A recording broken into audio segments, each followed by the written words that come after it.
Professor Singel is a member of the Little Traverse Bay Bands of Odawa Indians. She is married to Matthew Fletcher, with whom she has two sons named Owen and Emmett. Thank you so much for coming today and sharing your knowledge with us, Professor Singel. The floor is yours.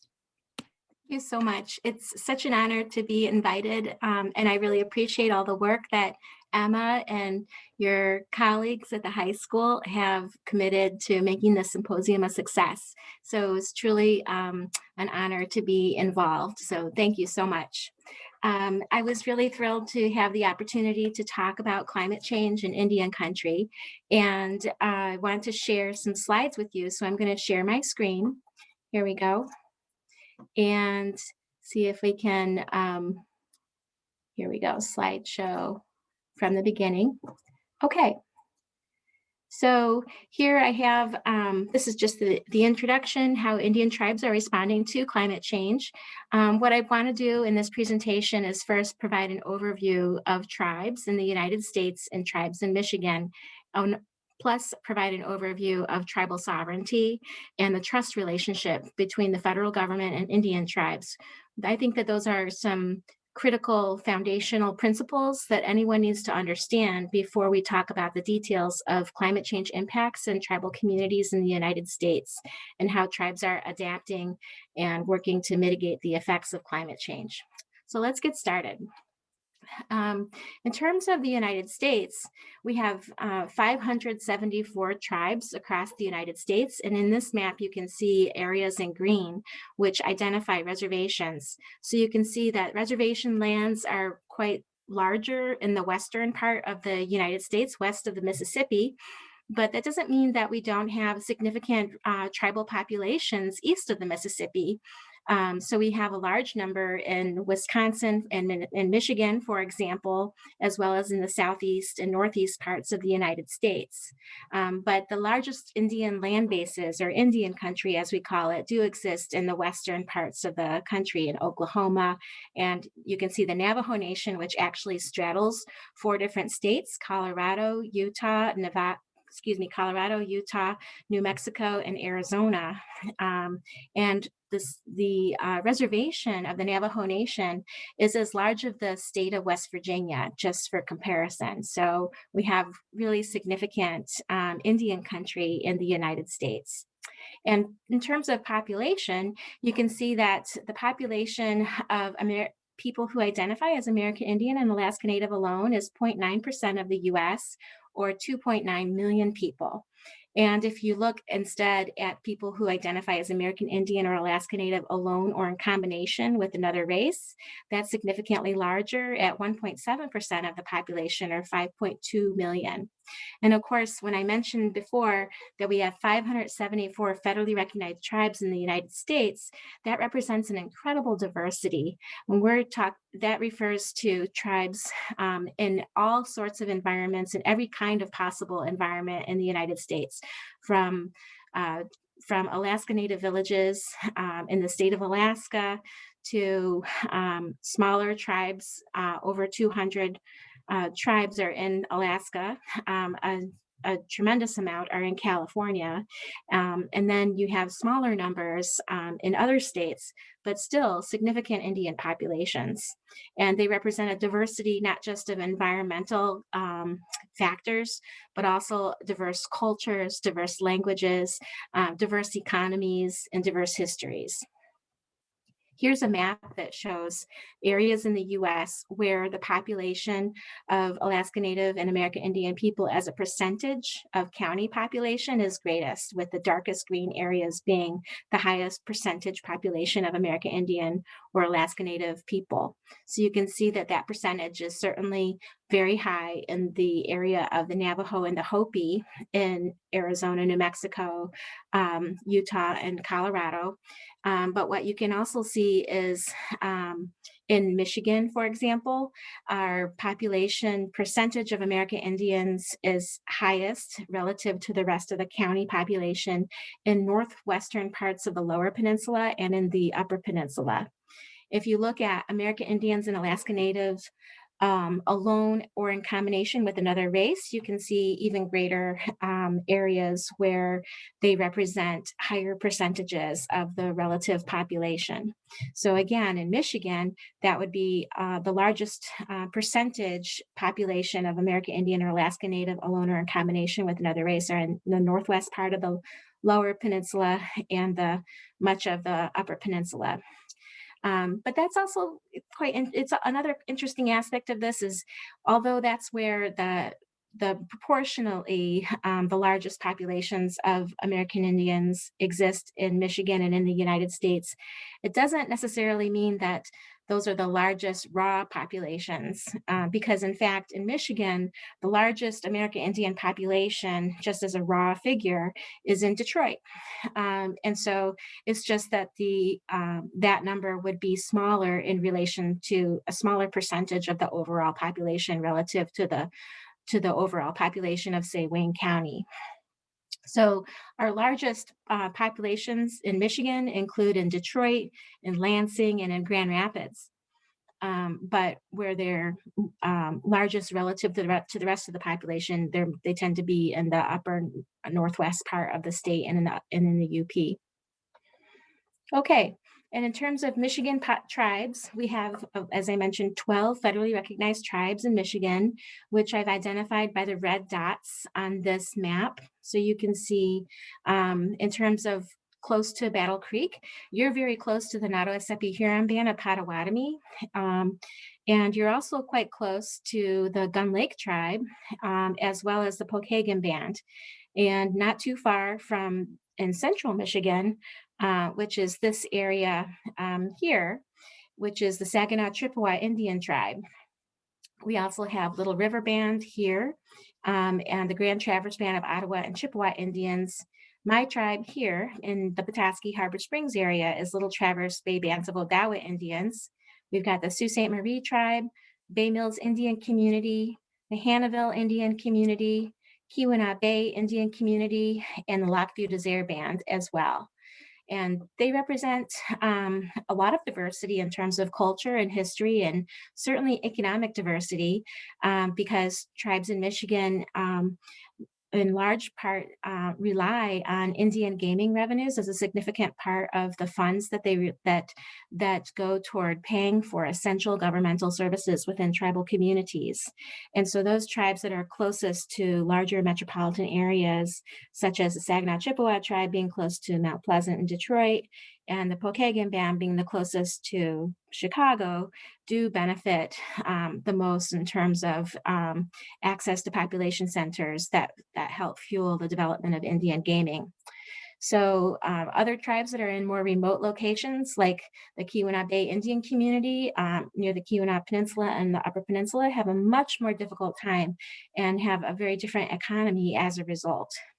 And so the exercise of tribal treaty rights in terms of fishing in the Great Lakes is very, very critical for the subsistence of Native people in the Upper Peninsula, especially, as well as in the Lower Peninsula. So as I mentioned, the population of American Indians in the state of Michigan include 0.7% of the population for those who identify as American Indian or Alaska Native alone.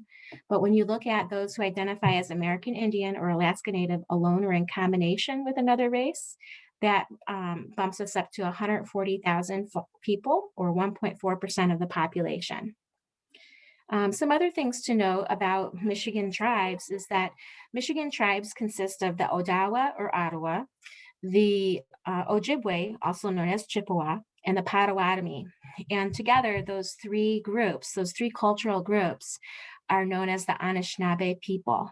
The plural is Anishinabe with a G or a K at the end. And the Anishinaabe share common cultural beliefs and worldviews. And so I have some important terms that I want to introduce people to, because many are not aware of the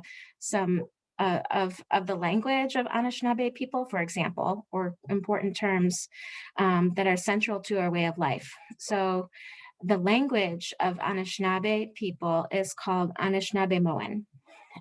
there are separate dialects that include Odawa and Ojibwe, but overall the language is known as Anishinabe. And a really critical term that guides all of life is Minobamadzewin, which is this term here in the center. Minobamadzewin represents the good life, and it's that which we aspire to accomplish in our lives by heeding set core teachings in our culture. And so, as I mentioned, the language is called Anishinaabe. Our connection and relationship to the land is Anishinaabe Gedaki Minan.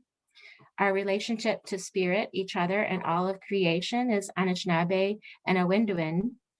The Anishinaabe way of doing things, Anishinaabe Ijichikuin, and the Anishinaabe knowledge and way of knowing is Anishinaabe Gikendasowin. Anishinaabe behavior, values, and way of living life are known as Anishinaabe Inadzewin, and the Anishinaabe way of thinking and worldview is Anishinaabe Inandamowin. So many of our elders grew up fluent in the language, and we try to learn the language as much as possible.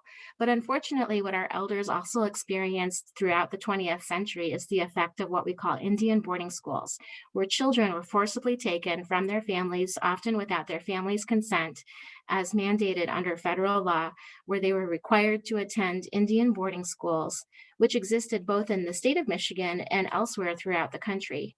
And the federal policy of Indian boarding schools was to separate children from their families and to forcibly assimilate them to an Anglo way of life and to cause them to lose their tribal culture, language, and teachings and connections.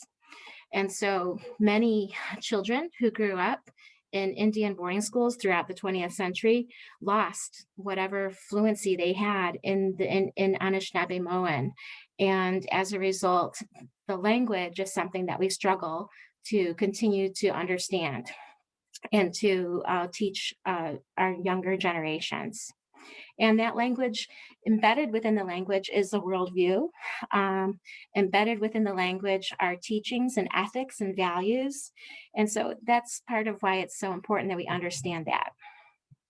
Also important is the fact that we have 7 grandfather teachings. I mentioned that there are teachings, traditional teachings that guide us toward Minobamadzewin, or the good life. And so wisdom is Nibwakowin, love, the second teaching, Zagadwin, respect is Menajitowanan, bravery is Akodewin, honesty, Gwekoadzewin, humility, Dibandenzewin, and truth is Dibwin. So these are similar to the 10 commandments, if you will, of Christian teachings, except that these are truly Anishinabe's teachings. We call them the 7 grandfather teachings, and we typically interculturally share these teachings during the winter months of each year. Okay, another important concept that I want to share is the basics of Michigan tribal governance. And so this is critical to understand tribal responses to climate change. So I wanted to convey some of these basics. Here's a photograph of the Gun Lake tribe, known as the Matchabanashuish Band of Potawatomi Indians in Southwest Michigan, near Wayland. And here's the question I want to pose: what is tribal sovereignty? Well, tribal sovereignty is actually the right to exercise self-governance and self-determination. And it's really unique in that the US Supreme Court has recognized that tribes are neither states nor foreign nations, but they are what are called domestic dependent nations. So they do have aspects of nationhood. They have entered into treaties with the United States, over 400 treaties, much as other countries can enter into treaties with the United States. And many of those treaties continue to be vital and extant and enforceable by the tribes. Also, here's a picture of the Saginaw Chippewa Tribes Police, Fire Department, and Court Building. And also, the US Supreme Court has held that tribes are distinct, independent political communities that retain their original natural rights as undisputed possessors of the soil from time immemorial. Also, it's important to note that tribal sovereignty is inherent. And what we mean by that is that the Supreme Court recognizes that tribal sovereignty is not a gift or a delegation from the federal government, but rather it's something that tribes have possessed since time immemorial. It's a power to exercise self-government and self-determination, which tribes have never fully relinquished during the history of colonization in the United States. Here's a photograph of the health clinic of the Lac-Vieux Desert Band of Lake Superior Chippewa tribe in the Upper Peninsula. And I want to introduce the concept of the trust relationship between the United States and Indian tribes. And so this is best captured by a Supreme Court case known as Seminole. And it's the quote from that case had held that the federal government has charged itself with the moral obligation of the highest responsibility and trust with respect to Indian tribes. And furthermore, the federal government's conduct, should therefore be judged by the most exacting fiduciary standards. So the trust relationship or trust responsibility arises out of repeated commitments, explicit commitments that the United States made in treaties entered into with Indian tribes during the era of treaty making with tribes. And overall, the US Supreme Court has interpreted these repeated commitments to provide protection to tribes and to act in tribes' best interest as amounting to a trust responsibility. And furthermore, the Supreme Court has interpreted that because the United States has assumed such a powerful and broad responsibility and obligation toward tribes, that the federal government and Congress specifically also have what we call plenary power in Indian affairs, which means that Congress has wide latitude to enact legislation impacting Indian affairs. Furthermore, because of the structure of the US Constitution and limitations on states in the Indian Commerce Clause of the US Constitution, the Supreme Court has also held that states do not have the power to regulate Indian tribes, but that the US Congress has the sole power to enact legislation that regulates the relationship with Indian tribes. And then also tribal legal systems. It's important to recognize that in Michigan, they are quite similar in some ways to the structure of the federal government or the state government. Tribes have a legislative branch referred to typically as the Tribal Council, which passes statutes, ordinances, and resolutions. Tribes typically have a separate executive branch, which is also responsible for executing and implementing the law. And the executive branch includes many departments, including an education department, police and fire, environmental protection, protection of natural resources, health and human services, culture, archives, housing, and enrollment. So there's a wide variety of different kinds of departments that exist within each tribal community. And also tribes generally all of the tribes in Michigan have a judicial branch. So they have their own tribal courts, both trial and appellate level courts, which resolve disputes that arise under tribal law or within tribal communities. And tribal courts can resolve disputes involving tribal members, but also in many instances, they resolve disputes involving non-members as well.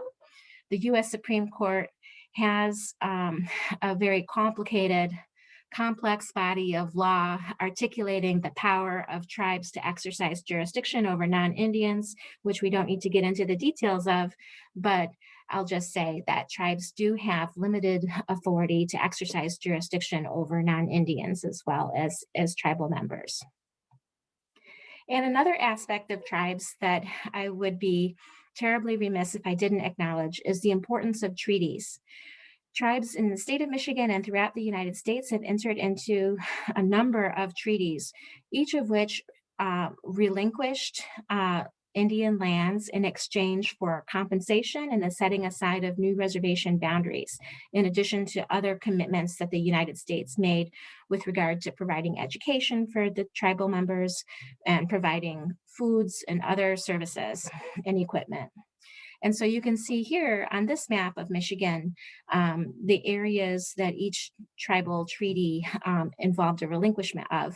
So the pink area in the northwest part of the Lower Peninsula and the eastern UP, that area is land that was ceded and relinquished by 5 tribes in Michigan under the Treaty of Washington of 1836.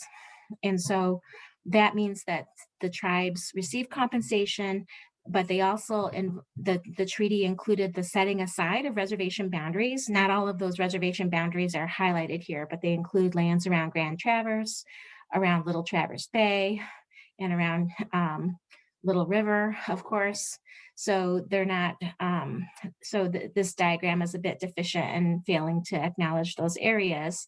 But it is important to recognize that tribes, when they relinquished these lands outside of their smaller reservations that they retained, the treaties also provided for off-reservation treaty rights, which means that tribes also retain the ability to engage in hunting, fishing, and gathering outside of those reservations in the broader pink area in the case of the Treaty of 1836. So tribes also retain the right to fish, for example, in the Great Lakes under the Treaty of 1836. So in Michigan, tribal members have treaty rights, which they have fiercely fought to defend throughout the 20th century. And that had been explicitly challenged by the state of Michigan for many decades before it was affirmed by the federal courts.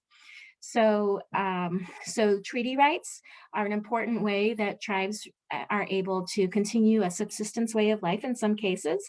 They're an important means of providing income for tribal members, particularly in areas where the economy is not strong. And they're an important way of passing down teachings from generation to generation about protection of the environment, protection of the fishery, and just knowledge of the ecology surrounding tribal communities. And so they're important culturally as well as economically, and as well as in terms of a diet for tribal members. So treaty rights are a means of continued connection to land and waters for Michigan's Native peoples. And as such, they're also a part of the way they're also integral to the way that tribes experience the impact of climate change and the way that they respond to climate change. So now I want to get a little bit into the impacts of climate change on tribal communities. And so first I want to acknowledge that Indigenous peoples are particularly exposed and sensitive to climate change impacts due to their resource-based livelihoods and the location of their homes in vulnerable environments. The experiences of Indigenous peoples confirm what we already know, that the world that we live in is changing. And if we examine the experiences of Indigenous peoples, we can learn some very important lessons. First of all, awareness of climate change is very high among Indigenous peoples compared to citizens in the rest of the United States. And that's because of Indigenous peoples' awareness is the result of their practical lifeway experiences and their sensitivities to rhythms of the seasons, making them knowledgeable about what's going on in the natural world. Furthermore, Indigenous peoples have what we call traditional ecological knowledge, or TEK, and that has a very important role in helping us both understand climate change in Indigenous communities and respond to climate change. So what is traditional ecological knowledge, or TEK? Well, it refers to experiences that of entire tribal nations and communities to share multi-generational, deep spatial knowledge of empirical landscapes and seascapes. So this traditional knowledge, or TEK, is also a cumulative body of knowledge, practice, and belief, evolving by adaptive processes and handed down through multiple generations by cultural transmission. And it relates to the relationship of living beings to each other, including with other humans, but also the relationship between humans and the environment. And so it's critical that we understand that traditional ecological knowledge, or TEK, it has to be included in climate change research. particularly so that we can understand the ethical framework that TEK, or tribal traditional ecological knowledge, provides. TEK gives us insight into various aspects of climate change, including climate-related weather patterns, ocean phenomena, phenology, and fire behavior. And furthermore, traditional ecological knowledge, or TEK, provides us with lessons regarding the impacts of climate change. For example, we can learn about we can gain knowledge of past ecological patterns that help us to reconstruct historical baselines. So we can compare changes in the present to patterns that have existed in the past. TEK can also help us identify impacts that need to be mitigated. They provide observational evidence that's helpful for modeling. TEK also provides technologies that are traditional technologies that can help Indigenous communities adapt to climate change. And they can identify culturally appropriate values for protection from direct impacts or from the impacts of even adaptation measures themselves. And TEK can ultimately help facilitate culturally appropriate methods of adaptation and mitigation to climate change. So one thing to also acknowledge with regard to climate change is that there's tremendous diversity in the ways in which tribal communities are experiencing impacts. As a result of that diversity, there's no single silver bullet or no one size fits all uniform response to climate change that will be effective for helping all tribal communities. But if we look at tribal nations in the US and their responses to climate change, we can understand something about the diversity of tribal responses and the diversity of responses that are necessary to help to address this global crisis. It's also important that we recognize that effective responses to climate change for tribal communities is absolutely connected to the importance of relationship building for tribes. Tribes can't respond and have with other governments in responding to climate change. They can't act alone, and that's why it's absolutely critical that the federal government acknowledge and live up to that trust responsibility that I was describing earlier. But tribes also need to collaborate and partner with local units of government and states as well in order to effectively respond to climate change. So getting to some of the specific impacts of climate change in tribal communities, we've seen, for example, devastating flooding occur in the Crow Nation. So we know that climate change causes, for many communities, far too little water when water is needed, and yet for other communities, far too much water in periods that can produce dramatic flooding and devastation, causing loss of homes and life as a result. But what we also see from increased flooding and increased runoff in communities, including in the Crow Nation on the Little Bighorn River, is, for example, increased runoff increased runoff into the Little Bighorn River that can cause increased sedimentation pollution resulting from that. And that has been correlated with dangerous levels of E. coli and lesions on catfish on the Little Bighorn River. So that's an example of some of the consequences of climate change in the Crow Nation and the state of Montana. What we also see, for example, from the current slide. Also, what we see are changes to rivers and waterways that are absolutely critical for not just subsistence, for diet for Native people, but also for the survival of species and salmon, for example, which are absolutely integral to culture, religion, and ceremony for Native people. And so what we see, for example, in the Columbia River Basin, we've seen increases in 100-year floods in November and December of years, which cause so much runoff that it scours stream beds and disrupts or destroys eggs, which are necessary for the reproductive cycle of the Chinook salmon, coho salmon, and steelhead salmon in September and October. Salmon eggs that are built, nests that are built in September and October are destroyed by this dramatic spring runoff that occurs due to floods in November and December. So that's an example. We also see, for example, that in the case of the Nooksack, the stream flow of the Nooksack has decreased in the summer, causing temperatures to warm, and peak runoff occurs earlier. And this has occurred as glacial extent has decreased among the glaciers that feed the Nooksack, reducing base flows and causing higher water temperatures that create very stressful conditions for salmonids, pushing temperatures to high levels that are lethal for fish that are central to the Nooksack Indian tribal culture and lifeways. So these are just some examples. Perhaps most dramatically, what we see in Alaska are the need for the occurrence of displacement and the need for relocation of communities such as Kivalina. So this is a photograph of Kivalina in Alaska.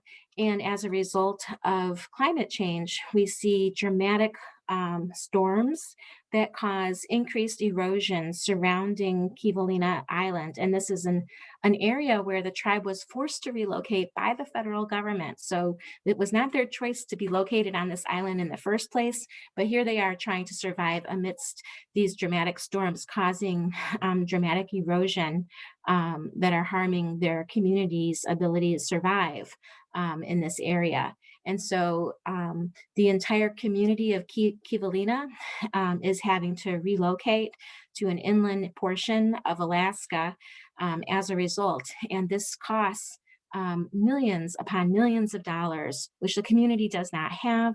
And the question is whether the federal government will pony up and pay for this dramatic expense as a result of its trust responsibility to the Kivalina community. So we see, and Kivalina, of course, is just one example of many Alaska Native communities that are impacted in similar ways and having to experience forced displacement and relocation of their entire communities, which they do not have the money to engage in. And so this is causing dramatic stress and threatens their community's continuity and survival. So we also see, for example, effects on forests, including the effects of invasive species on the rise as a result of climate change. And so in Michigan, for example, we've seen the spread of the emerald ash borer into Michigan forests. The ash borer destroys ash trees. And what you can see is that on the bottom photograph is a picture of an example of a black ash basket that's traditional to the Anishinabe in Michigan. And this is what we call a strawberry basket, but it's made possible by the flexibility and unique qualities of black ash wood. And so they're really beautiful, beautiful examples of baskets that are made from this particular species of wood. And that practice and the cultural teachings that are accompany it are threatened as a result of the spread of the invasive black ash borer. So what are tribal governments doing to respond? There are, one of the ways of looking at how tribal governments respond is represented by this medicine wheel. So we have at number 1 in the center, the tribes has to center its adaptation effort and determine who will be the leaders in the community that will help to form that adaptation effort. And that leadership has to include not just elected tribal leaders or members of the tribal council, but it should include elders. It should include tribal members who are out in the environment experiencing firsthand the effects of climate change, such as fishers, hunters, and gatherers. It should include people who are youth within the community. Diverse aspects should be represented. Number 2, the second step is to identify concerns and gather information about the impacts of climate change. 3, tribes are engaged in assessing vulnerabilities within their communities. And 4, tribes are engaged in planning for action. And 5, tribes are engaged in implementing and monitoring that action. And also what the medicine wheel represents is it's a cycle that's repetitive. And so this also means that these steps are a continuing cycle of steps that the tribes continue to engage in as they continue to adapt and evolve their approaches to responding to climate change. But so far we have a significant number of tribes across the United States that have developed tribal climate change adaptation plans, and many are doing so in accordance with this structure that you can see on this medicine wheel here. And so there are many that you can look up to identify what communities like Lac du Flambeau in Wisconsin, or what, say, Fort Peck in Montana, or with the Hopi in Arizona, or the Tohono O'odham in Arizona are doing in response to climate change based on the unique diversity that they all experience in their unique ecological environments. So that's a broad overview, and I'm welcome any questions that anybody has at this time. Thank you.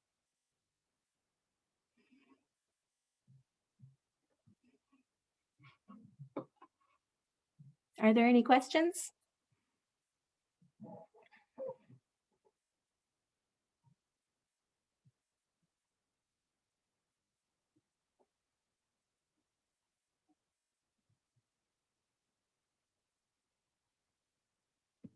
If there aren't any questions, please use the Q&A feature. Thank you.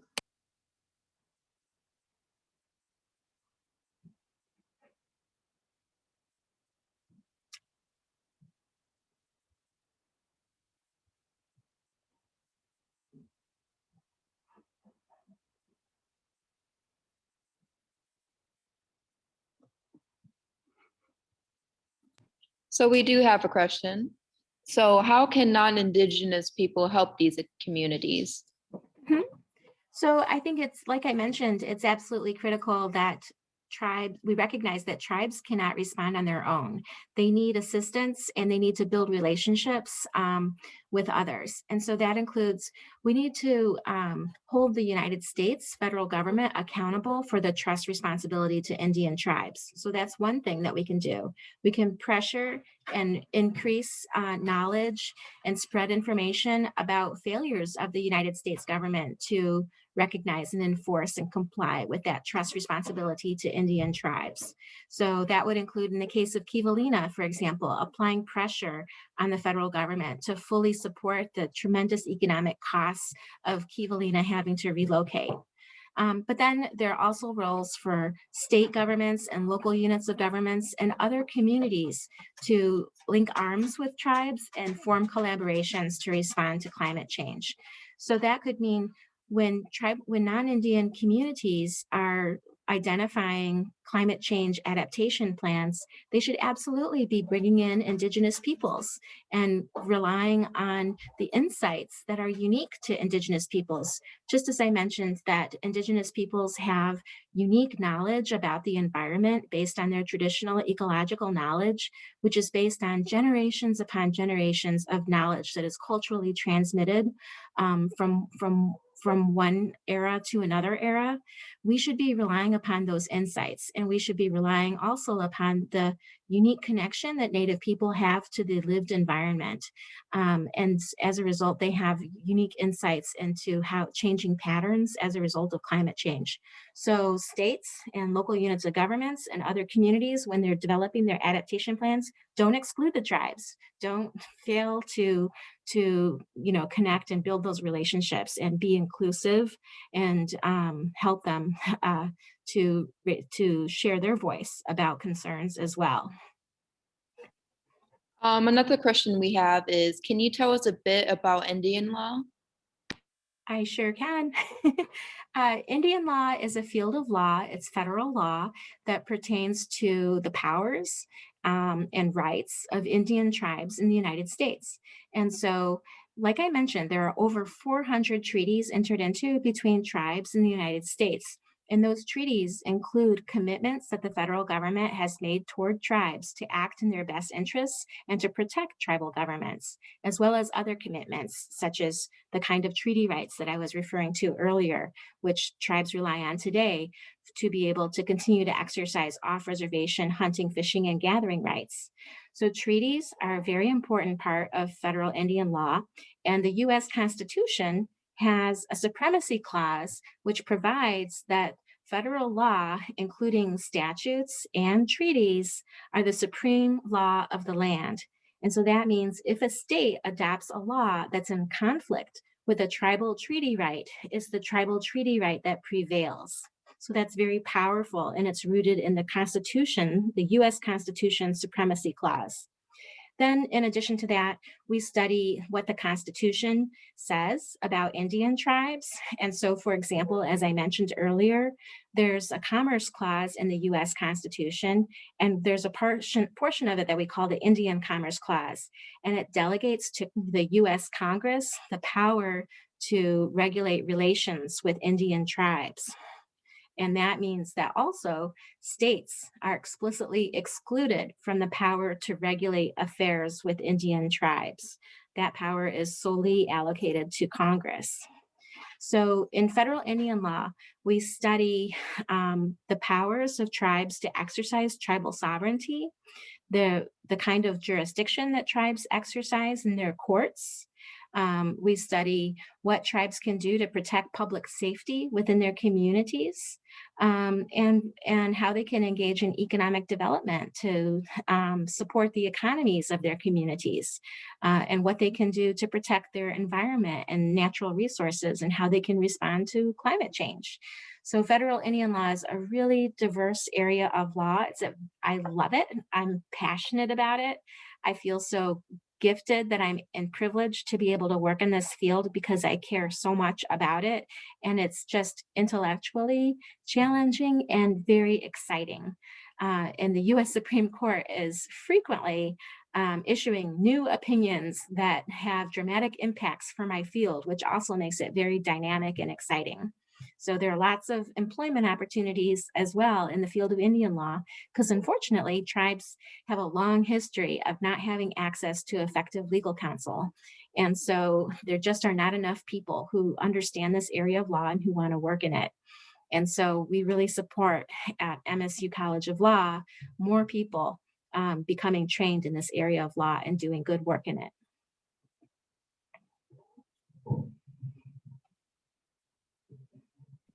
Are there any other questions?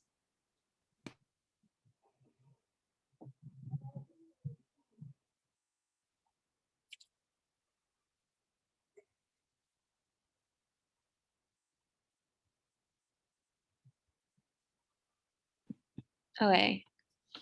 Well, we're out of time for now. Sorry Okay. about the technical difficulty. That was a lot. I apologize. Well, it's not my fault, but No, it's not. I'm glad that, that we were able to come back online. So Yeah, thank you for handling that. I appreciate it. no problem. All right. Thank you so much for sharing your Saturday and your knowledge with us today. Okay. Have a wonderful symposium. Thank you. Bye-bye. All right. So our keynote address with Dr. James Hansen will begin at 3:15, which will be about 20 minutes from now. So you have that break. All right. Bye.